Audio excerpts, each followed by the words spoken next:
Yo, what's up guys? It's me, X-Tyler Vlog. Syempre, at ito nga guys, i-share ko nga sa inyo itong meriendahan namin ngayon ni Mrs. Nagluto kami ng saging na matamis. At para naman makatipid-tipid kami sa mga gastusin sa labas, syempre. At ito nga guys, nagpakulo na nga ako. At habang nagpapakulo ako nito ay hiniwa-hiwa na nga ni Mrs. ang ating saging. At dahil nga mahal na ang mga bilihin ngayon, kaya gusto namin ni Mrs. na makatipid-tipid, syempre. At ito na nga guys, kumukulo na nga ang ating mainit, kaya nilagay ko na ang saging. At nilagyan ko ito ng 2 takal na asukal at antayin natin kumulo ng 10 minutes.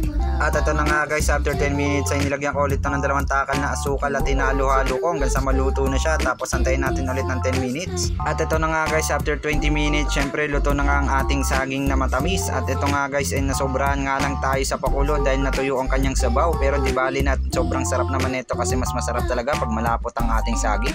At ito na nga guys, tinatakalan ko na nga si Mrs. para kami ay makakain na ng saging na matamis. At yun nga guys, kaya nga ako nagluto ng saging na matamis kasi alam mo naman, matamis ang pagmamahal ko kay Mrs. At syempre sa mga kalalakihan dyan na may karelasyon na nagkakalabuan na at maalat-alat na, try nyong paglutuan ng inyong GF o Mrs. ng matamis para naman bumalik ang kanyang ngiti. At syempre guys, huwag nyong kalimutan mag-follow, like at share at subscribe sa akin. Yun lang, shoutout, peace out, X-Tyler. Woo!